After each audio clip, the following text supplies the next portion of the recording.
সব টাকাগুলো একসাথে উঠামু, অনেকগুলো টাকা পাইছি। এতগুলা টাকা এর আগে কখনো আমি পাই নাই। এবার এই টাকাগুলো উঠাইয়া আমি ঈদে মার্কেট করবো। যাই, টাকাগুলো নিয়া সোজা মার্কেটে চলে যাই। অনেকগুলা টাকা এবার বোনাস পাইছি।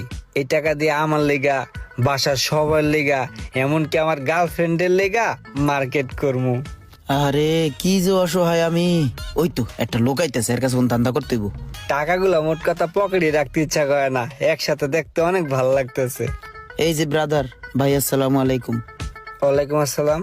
ভাই আমি খুবই অসহায়, দরিদ্র, আমার দুইখানা হাত নাই। দাদা আমি ভিক্ষা করি না, আমি ভিক্ষুক না। দাদা আমার কার্য করার ক্ষমতা নাই। আমি আগে রিক্সা চালাইতাম, টেরাকে চাপাই পরে আমার হাত দুইটা চলে গেছে দাদা। দাদা এক জায়গায় দারোয়ানের চাকরি নিয়েছিলাম, ভালোই চলতেছিল, কিন্তু গেট খুলতে পারি না তো, এর জন্য এই চাকরিটাও চলে গেছে। এখন কি করব দাদা আপনিই বলেন। দাদা আপনি